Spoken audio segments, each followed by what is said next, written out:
Hi, this is Mark Passwaters, the publisher of AggieL.com, with three quick things for Thursday, January 31st, 2019. I want to start with the NCAA's decision to put a postseason bowl ban on the University of Missouri's football program, as well as their baseball and softball programs, because they had a tutor get caught basically doing coursework, including entire classes for some student athletes.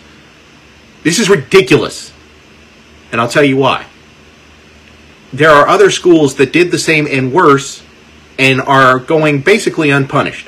Today, the NCAA basically said, ignore us, lie to us, be corrupt, because we will only punish you if you admit that you did wrong. I mean, this is just completely bogus. The University of North Carolina did far, far worse with their basketball program, but UNC denied what they were doing, even though it was blatantly obvious.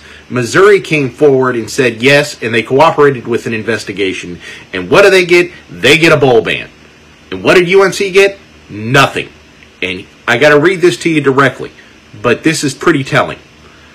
On the NCAA Mizzou call with David Roberts, the chief hearing officer for the panel of the Committee on Infractions, I, Nicole Auerbach of The Athletic, asked if schools are now being encouraged not to cooperate or tell the truth. Roberts replied, "You can certainly make that argument." Okay, fine. You want to play like that? There are no rules. The NCAA is impotent, it's moronic, and it is now useless.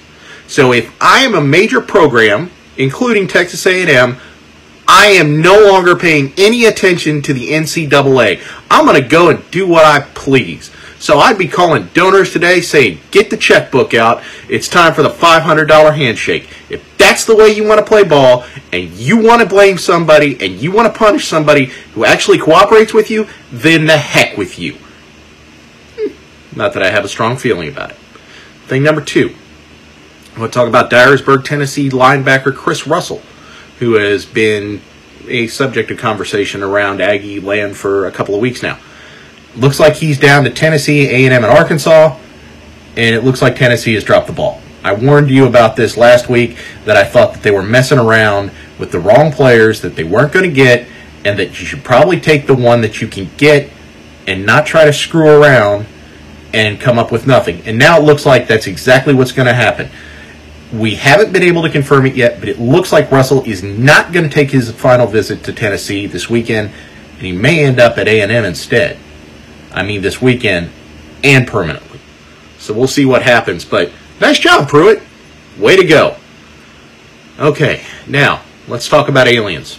Not illegal ones, extraterrestrial ones. Sound weird? Okay. But let's talk about Jose Canseco and aliens. Now we're getting real weird. But Canseco has gone to Twitter and been talking about how they've made contact with him, and they've described their plans and what they look like and all these other things. Of course, if you were coming to planet Earth, wouldn't you talk to Jose Canseco? Okay, I wouldn't either, but whatever. Okay, see you Friday.